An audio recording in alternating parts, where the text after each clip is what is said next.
ভাবরাজ্যের কথা, আপনি যদি ভাবরাজ্যে থাকেন তা আলাদা কথা, যদি যুক্তিবাদী তর্ক করেন তারপরে আলাদা কথা।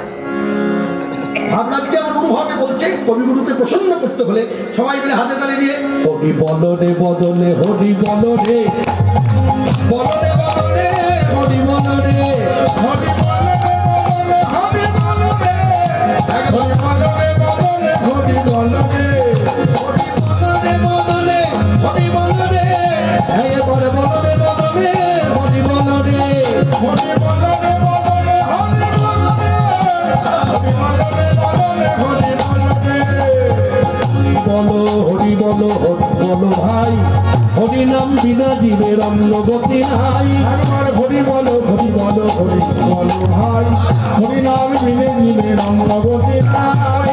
বদলে বদলে হরি হরি হরি বল, হরি বলো রে বদলে, হরি বলো রে, হরি বলো রে বদলে, হরি বলো রে, হরি বলো। আরেকটা কথা মনে এসে গেছে, আরেকটা কথা মনে এসে গেছে বলি। এখন দেখবেন বাংলাতে এই ধারাটা এসেছে, যেখানে উৎসবাদী হয় 24 প্রহর, অষ্টপ্রহর, 16 প্রহর, যাই হোক না কেন উৎসবাদী, দেখবেন উৎসব হয়ে গেল, কুঞ্জভঙ্গ হয়ে গেল, আর দেখবেন নগর পরিক্রমায় ঝুলোটে যখন বেরোয় তখন আর ধারা এসেছে ডিজে বাজিয়ে নাচ। আর ডিজে বাজানো যে হচ্ছে ঠিক ঠিক ঠিক ঠিক করে, সেখানে হিন্দি গান হচ্ছে। হিন্দি গান বলতে হিন্দি ভজন, অন্যান্য গান নয়, হিন্দি ভজন। আমি বলতে চাই এই মঞ্চ থেকে দাঁড়িয়ে, আমি জানি এই কথাগুলো ফেসবুকে ছাড়া হবে, আমি জানি ইউটিউবের চ্যানেলের মধ্যে এই কথা ছাড়া হবে, আমি ছাড়া হবে বলেই তো বলছি। কথাটা সবাই শুনুক, সবাই জানুক, মান্যতা দিক চাই না দিক, আমি বলছি বলে মান্যতা দিক চাই না দিক, কিন্তু আমি যখন এই সভা পেয়েছি বলার জন্য, তাহলে এইখান থেকেই বলবো, আপনি একবার একটু যাবেন ওই দেশে, ইউপিতে, দেখবেন সেখানে উৎসবাদী হয়, উৎসব সমাপ্তি হয়, শেষ দিনে পাড়া ঘুরে, মানে গোটা পাড়াটা ঘুরবে, হরিনাম হচ্ছে। মনে রাখবেন ওখানে যে হরিনাম হয়, হরে কৃষ্ণ মহামন্ত্র নামও বাজানো হয় না। হরে কৃষ্ণ কৃষ্ণ কৃষ্ণ হরে হরে, হরে রাম রাম রাম হরে হরে, এই নামটা পর্যন্ত বাজানো হয় না। বৈষ্ণব পদাবলী কীর্তন তো দূরের কথা, বাঙালি বৈষ্ণবদের পদ তো দূরের কথা, হরিনাম পর্যন্ত হয় না।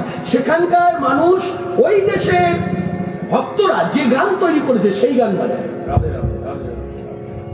তাহলে আপনি বাংলার মানুষ হয়ে কেন এরকম ওই দেশের ধার করা জিনিস নেব? কে নিল না? যার জন্য এত 43 বছর কীর্তন জগৎ হয়ে গেল, 43 বছর কীর্তন জগৎ হয়ে গেল, 54 বছর বয়স।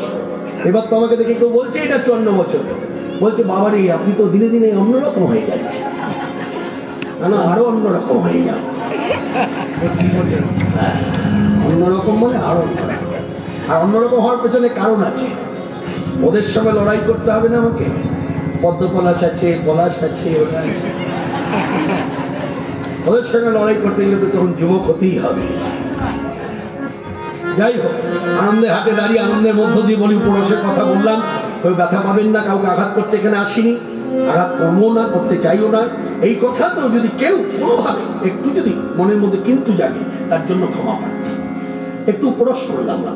এবার মূল কথা বলি, তাহলে আমরা কেন আমাদের রাজ্যে দাঁড়িয়ে